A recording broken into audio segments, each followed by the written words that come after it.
You're listening to the Staffa Corner Podcast, a Staffa-tarian look at entertainment and life with your host, Greg Staffa.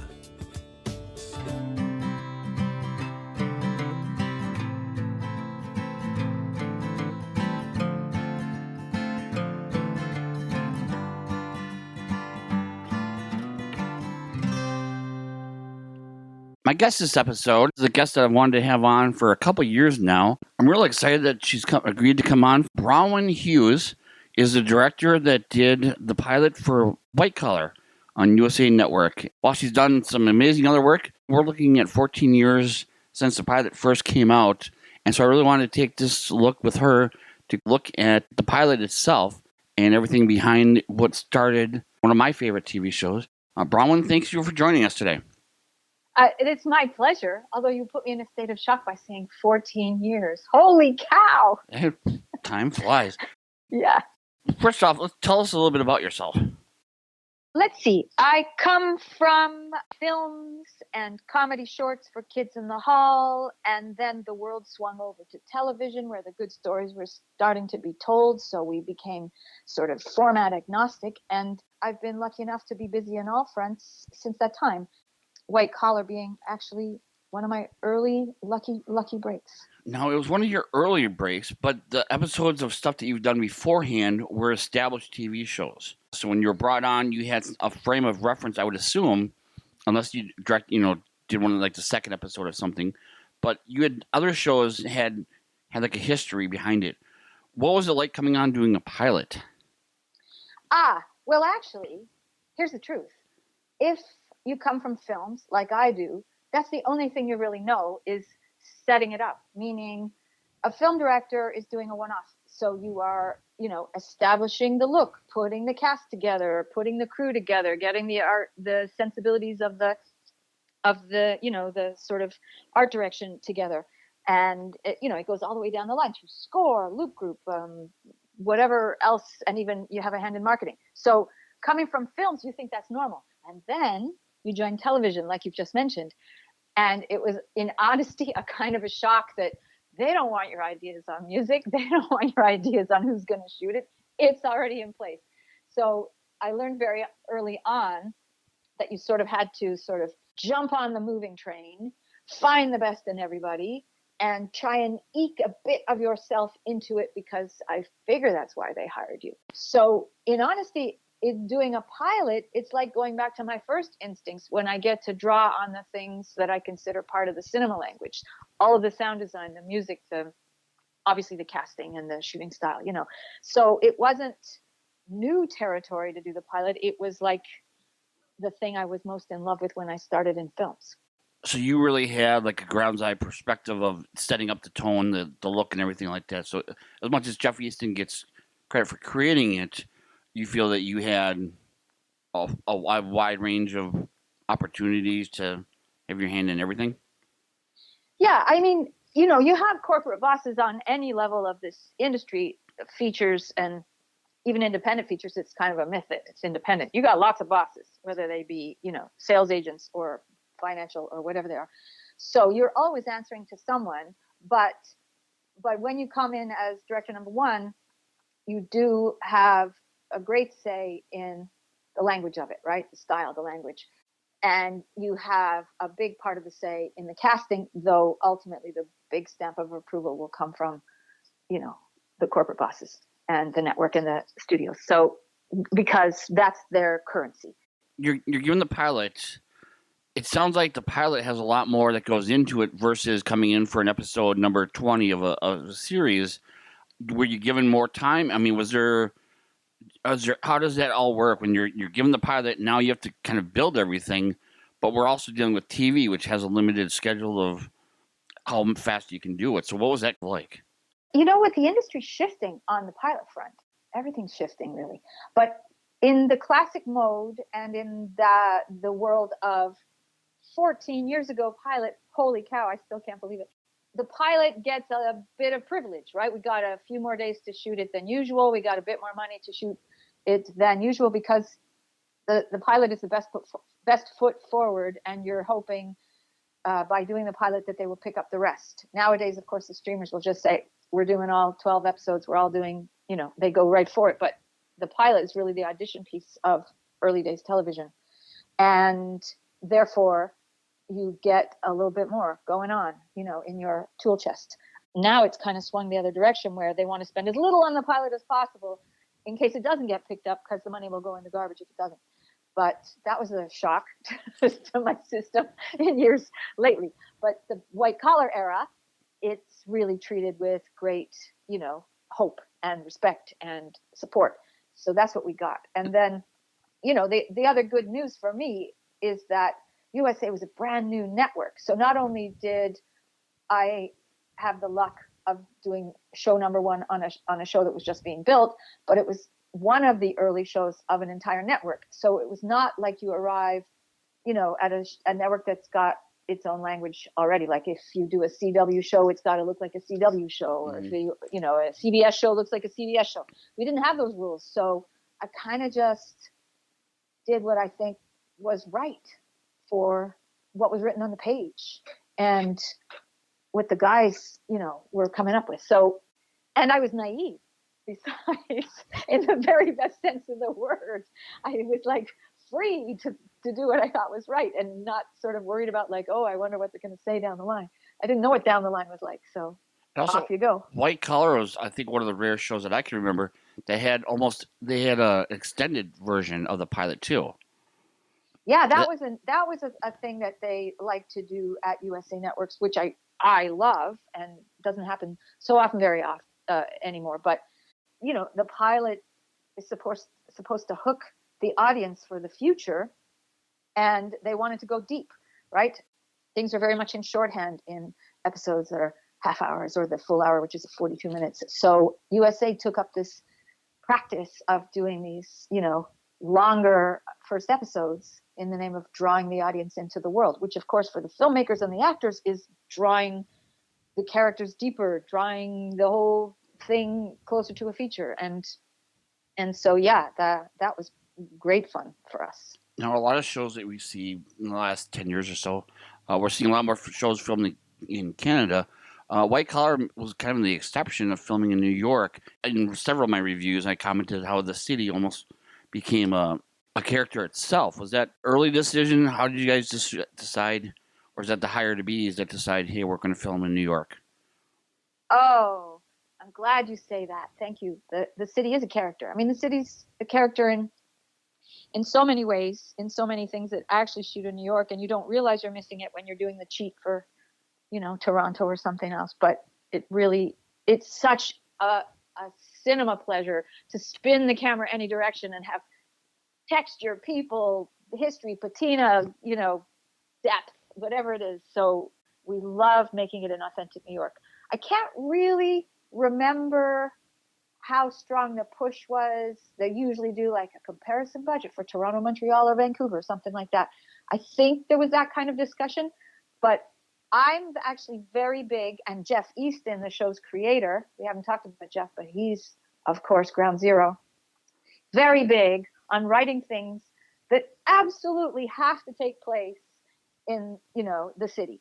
And when I shot it, I tried to frame it so that to try and replicate that in any other cheaper place would be almost impossible, nigh impossible, because, we made the rooftop of June's place, the Tudor City thing that is just ginormous production value and very hard to replicate or find an equivalent. So, I mean, the other funny set that we had to come up with was June's house. The rooftop is actually Tudor City, which is a different place, but June's mansion was quite a find and quite a search because Jeff and the writers of the future team, they're Californians, right? So they wrote this sequence about June having a swimming pool on her roof, which, was the ultimate lux for Matt Bomer's character, Neal Caffrey, to roll up on when, when he scores big by meeting June. And so we searched and searched and searched, but there are no Manhattan houses with swimming pools on the roof, and we were shooting in winter. So it was sort of like the California leaking through in the script that someone presumed we could find the swimming pool. And obviously there is no swimming pool in the final result, but we got that way beautiful rooftop instead. Yeah, that's when Hollywood. I mean, I'm in Minnesota, so anytime Hollywood tries to do winter, we always kind of laugh, like, "Oh, that's they think of winters." When you see it on TV. So Yeah. you get hired. What was the casting process like? How involved were you with that? And who's kind of your first couple of people that were cast for the show? Well, pilot director is involved from the beginning, but like I say, there's a head of casting at the network and the studio. It's a studio and a network, right? And they're kind of both very much involved. Network has ultimate approval, but the studio is making it happen. And they have a head of casting who is terrific and sees everybody, right? Like they are casting so many things at once, and they've been to every play on every back alley, knowing who's coming up next and spotting new talent. And the good thing with television versus films is that they were looking for new people, right? When you're casting for a film, it's all about the sales numbers and are they an A-lister and what's their value? Meaning, unless they've done a million films, you kind of don't get your financing. In television, or in this television, and certainly in White Collar, we really had the freedom to find the right people and the best people we, despite whether they were A-listers already or soon to be.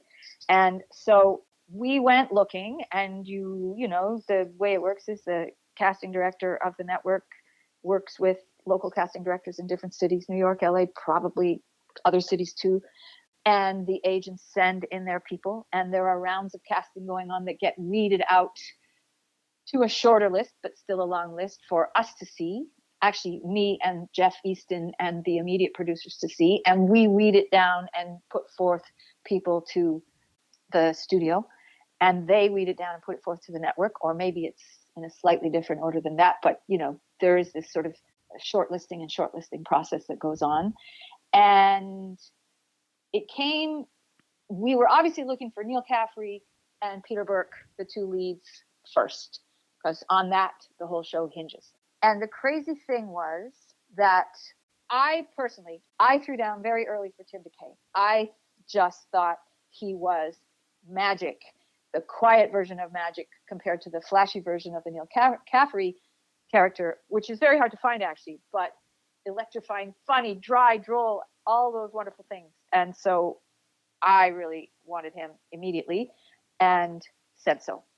And then, of course, we're looking for Neal Caffrey, who has a role that is swagger, and he makes his way through the world on charm and breaking rules and wits. And so it's great fun to look for someone like that, but it's also very hard to find the lucky charm. And we found a lucky charm in Matt Bomer. However, the role was written for a guy who'd been in prison for 10 years, and Matt Bomer was very young. And so in doing the math, people were like, do we believe it? Was he real? Is he a hardened criminal? Do we believe it? And, mathematically, he would have had to have gone to jail as a teenager. So it was a slight difference from what was written. But finally, we just knew there was star power in the room with Matt. So we chose him. And I think the only mathematical mention of how long he was in prison is sort of, it no longer says decades in prison. I think the script was changed to be like a good long while. So nobody does the math. Fudges the numbers a little bit. No, yeah. I love their chemistry. So is there any other, rounding out the cast, was there any other unique opportunities or unique stories in finding them? The other best story was in trying to cast the Mozzie character, because that guy could be anything. As written, he was basically a weirdo. So what does that mean? And then, so the agents sent their weirdos. So we had fantastic casting sessions looking at these various interpretations of how this Mozzie character might be. And all we knew is that he had to be unique, and he had to be non-straight, right? To think different, to see the world different. That's kind of the point. And ultimately, Jeff Eastin put forth his friend, who is Willie Garson. And Willie Garson does not have an acting resume that's that long, but he's done some good stuff. And then you meet Willie Garson and you realize he is all those adjectives that I just said. He's a one-off, man. He's his own thing, and kind of a weirdo in the very best sense of the word. So that's how we got Mozzie. Wow. Now, he has since passed. Is there any special story that you're willing to share that wasn't too private of working with him? No, I didn't. It's so sad that he passed. I can't even fathom it, because I haven't seen the guys for a number of years because I've been flitting around the world on other jobs. So I had a little bit lost touch and didn't know what state anybody was in. And then I heard the news on Willie, and I was kind of flabbergasted, and of course wrote to Jeff immediately. I don't know if I have any kind of funny story other than every day was a funny story with Willie Garson. And, he's really kind of just a cool guy that would sort of bring a next level to just straight up dialogue. And, between him and Matt comparing hats, I remember was great fun. But the two of them together, I think, are really a great pair of unique ones. So now, directing an episode versus directing like a feature, you laid out a complicated mystery that needed to be solved, but we knew the mystery wasn't going to be solved throughout the season, if not the series, of everything going on in Neal's past.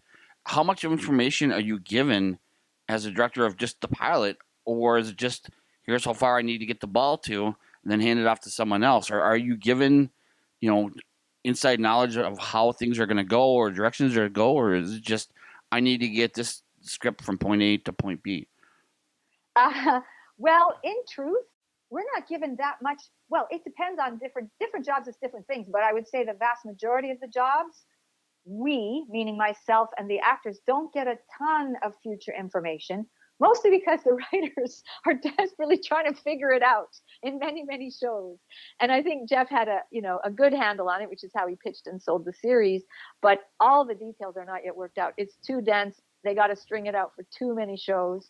And a little bit, it's okay, because that puts the actors and yourself only in the immediate present. Yourself meaning director and actors, in the immediate present of what we need to know. We can't tip the hand or get ahead of the audience or, have one character ahead of the other. So a little bit living in the absolute present of only having fleeting bits, the way memory comes to a person, is okay.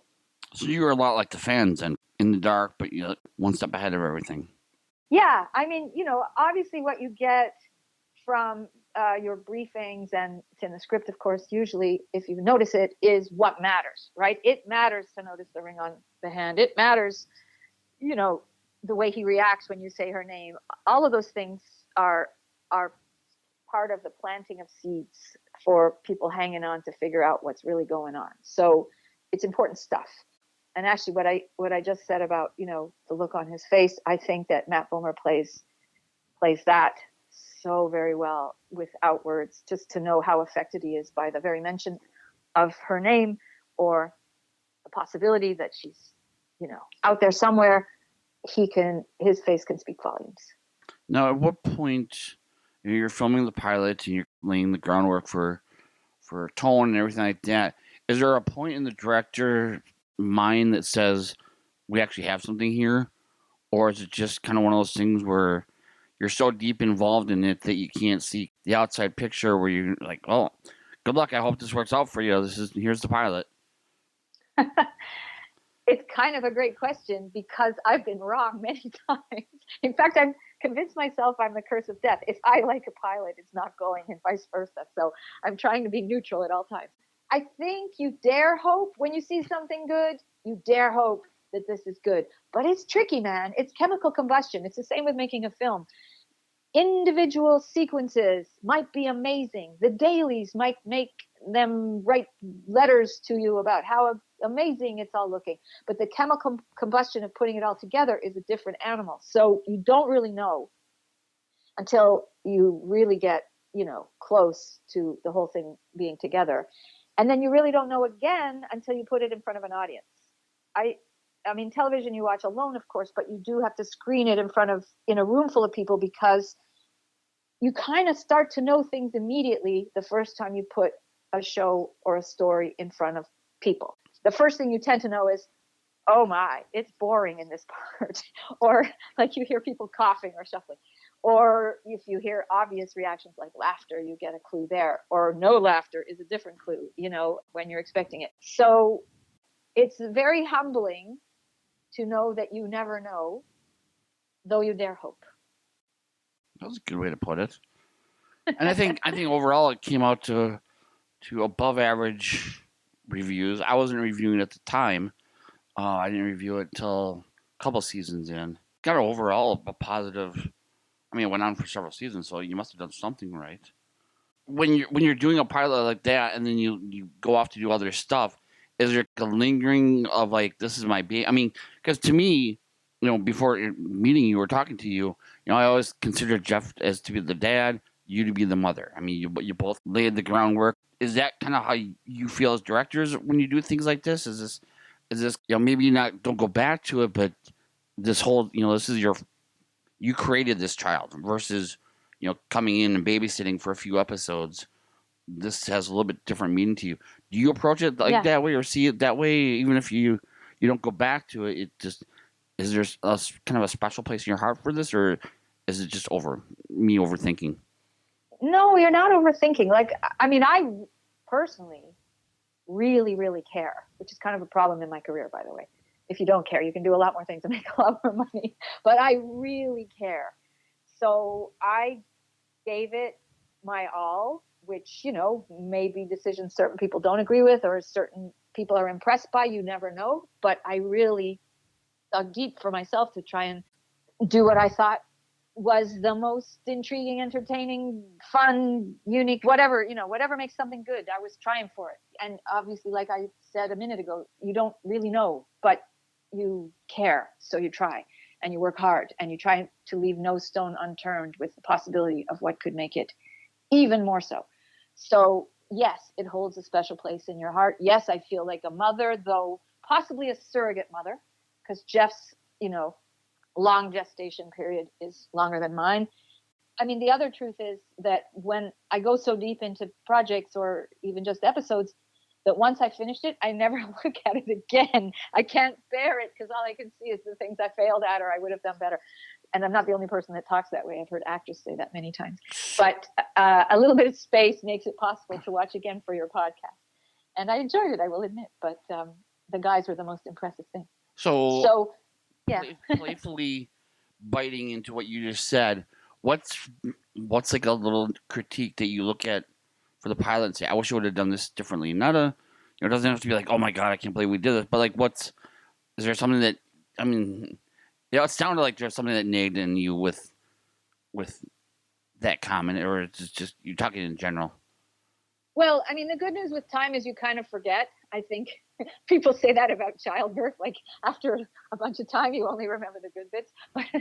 But I will, there is one kind of sequence that just didn't go as planned. So it's not specifically my fault. And that is the sequence when they're riding in the car. The guys are driving through New York City and they're talking. And, it's simple enough to write it on the page. But, driving sequences are big technical nightmares in a production. You have tow vehicles, you have, the car, the vehicle's making squeaky noises, the sound is ruined, the traffic is held up, there's horns honking because the New York City police are telling people to stop at this, crossing for way too long for New York City patients. And the number one thing that made that sequence impossible was it was a snowstorm. So it was right before Christmas. It was a terrible snowstorm. We should have not have been on the road, but production waits for no man, and we went for it. And all I remember was being desperately happy that they said the words at all. That is not the same satisfaction as having watched the scene and knowing that we've done the finesse work and the nuances and everything I've ever hoped for was tried. It was like they said the words. The snowstorm is happening. They are alive. We cut. Well, let's get the hell out of here. Yes, like that. What other kind of special moments were there that you have that kind of just linger with you? Like, whenever you think back to those days, is there certain scenes, just funny moments? Well, I remember a funny day. Tim DeKay is the hero of this one.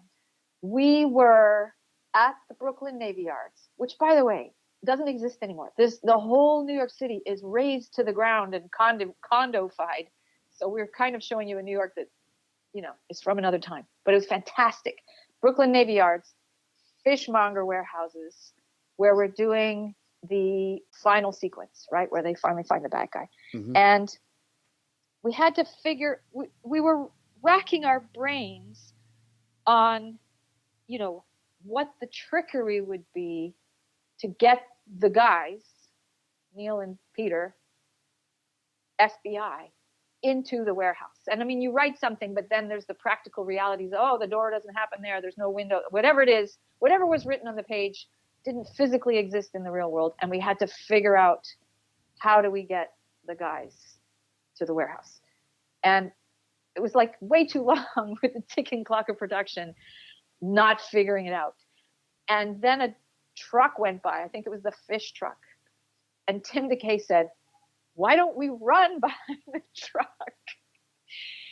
And they just ran like stink behind the truck and used that as their cover to make their way into the warehouse. And we were all like, what kind of hacker, what, rigging, what? No, sprint like heck behind the fish truck. And that's how they got in the warehouse. In truth, in rewatching it last night, I think they cut that bit out. Maybe in the final stages I wasn't involved with, but it was the moment that Tim DeKay was my hero for saying the most practical, brilliant, and energizing thing of the day. Sometimes the easiest fix is the easiest answer. Yeah. Or the hardest fix is the easiest answer, I guess. Well, whatever it was like, of course, run like stink, go. No, I mean, this show has a special, like we talked about, online. The show has a special place for me. I had started watching it while I still had a house, and then I lost everything. And it was just one of those shows where, it's finding the good in someone, finding the redeeming qualities in someone, and a show about friendship. I mean, I can't remember strong language. I can't remember over-sexualizing or seeing anything overly sexualized. It was really about two guy friends. And, there's, of course, deeper elements to that and Neal's love life and stuff like that. But at its core was just friendship. And, we see that progress throughout the series and whatnot. But it was really established well with the pilot. And so I think that's why I was hooked from day one. And then when I lost everything, so many people say, you need to find a way to get through it. And you need to find little victories. It's easy when you become homeless to say, I want a house with a picket fence and a dog, and I want to find a relationship again, and, I want, this and that. But that's not going to happen overnight. And so I needed something that was week to week, and that became a TV show. And so once a week I would save up money and get a hotel and be able to have a, shower, shave, and have a bed, but then watch White Collar. And so that really became my step. It was because, I wanted to see what happened next week and, next week. And that became, as silly as it sounds, it became just a little thing that I needed to look forward to.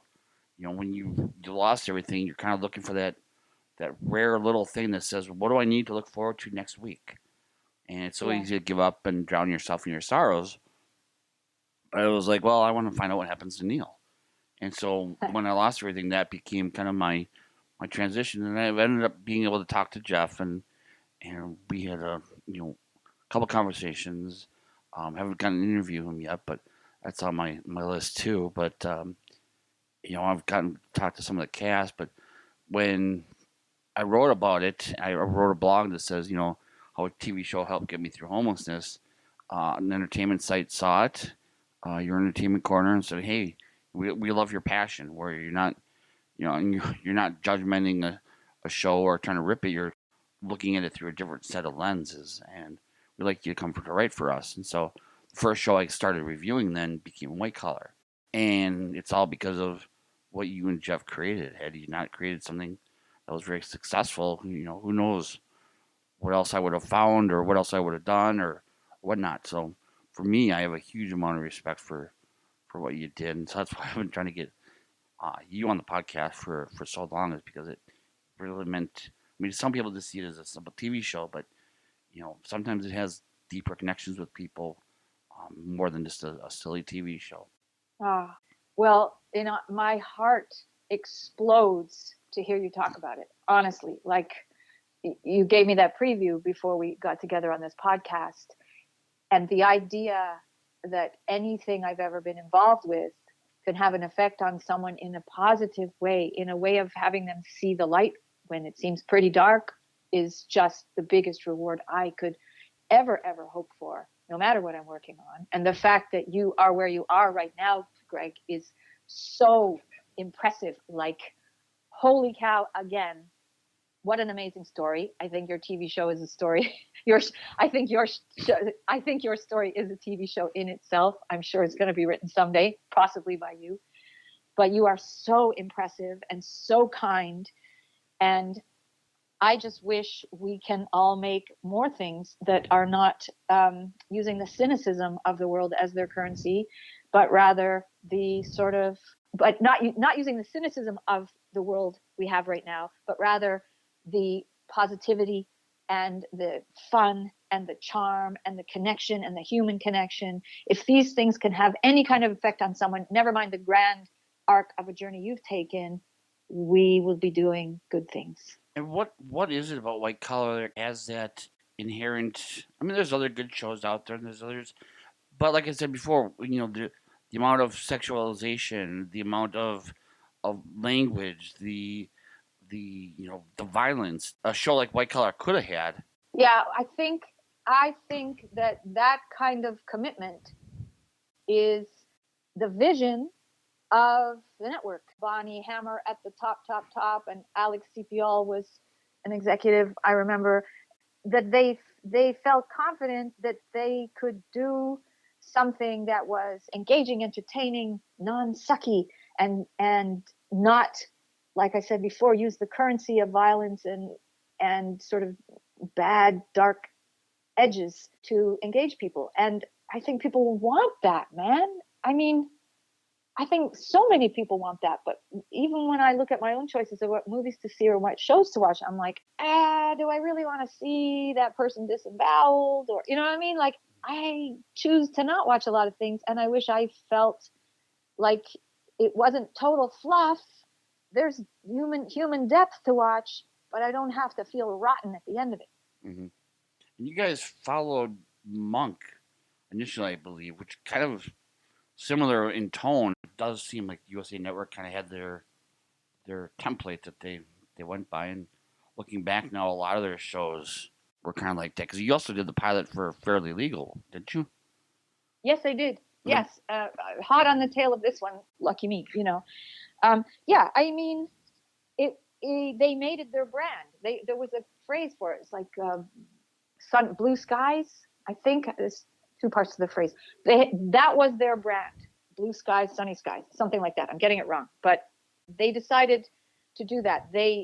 I do believe that White Collar was a very big hit for them. Actually, Bonnie Hammer took Matt Bomer as her date to the Emmys, so she was very proud.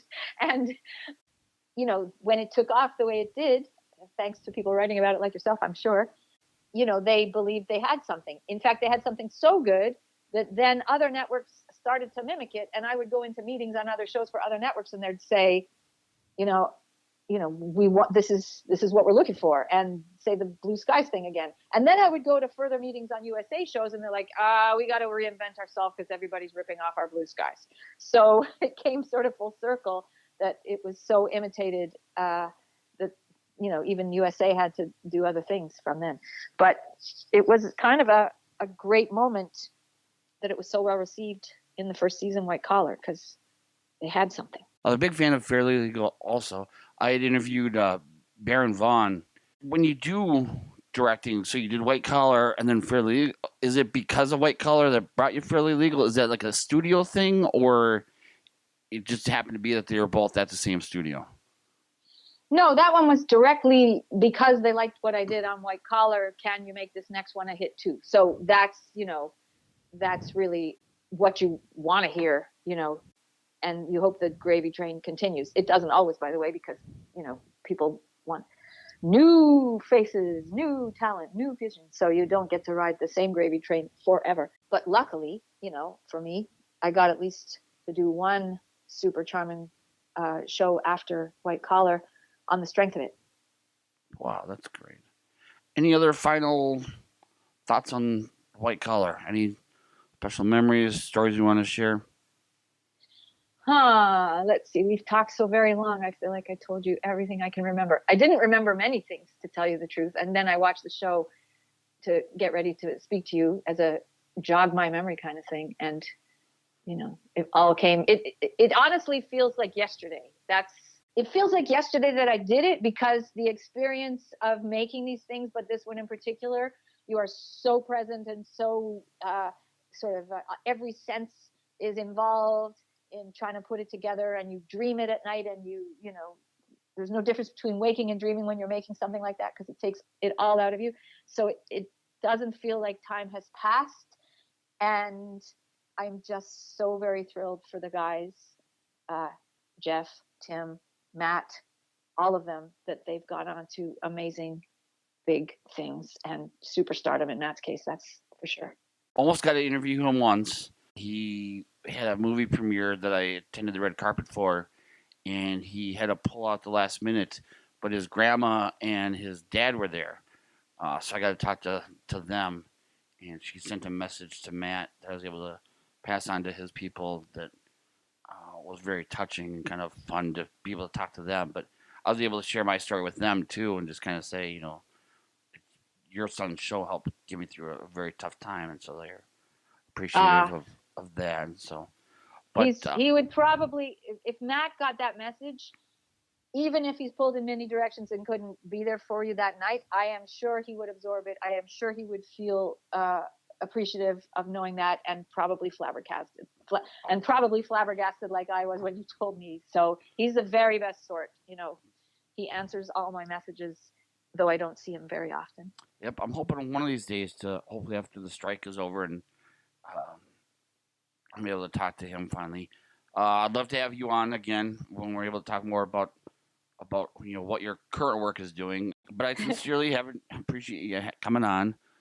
Just a little podcast here, but for me it means a lot, and just given everything that's happened, it means a lot to be able to talk to you. And I hope to have you on again, so we can talk about current stuff. But I sincerely appreciate your time, and thanks for joining us.